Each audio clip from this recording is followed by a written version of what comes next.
నాన్న ఇది? తినండి. ఆ దేవుడు అందరి తప్పులు చూస్తూనే ఉంటాడమ్మా. ఆ తప్పుకి ఏదో ఒక సమయంలో శిక్ష అనుభవించేలా చేస్తాడు.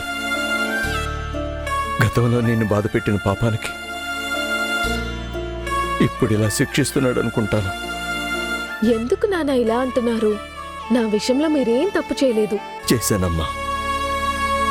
ఎన్నోసార్లు నువ్వు భోజనానికి కూర్చున్నప్పుడు ఎన్నో మాటలన్నాను.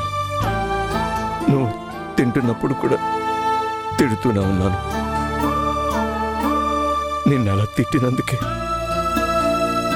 ఈరోజు నా తిండి నేను తినలేకపోతున్నాను. ఇదిగో నాన్న, మీరిలా మాట్లాడితే నాకు కోపం వస్తుంది చెప్తున్నా. నన్ను పద్ధతిగా పెంచాలని తండ్రిగా మందలించారు. అదేం తప్పు కాదు. అసలు మీరు నాకు తినిపించకుండానే, నన్నెత్తుకొని పెంచకుండానే ఇంత పెద్దదాన్ని అయిపోయానా నేను? తండ్రికి బిడ్డలు ఎంత చేసినా ఆ రుణం తీరదు నాన్న. తినండి మీరు.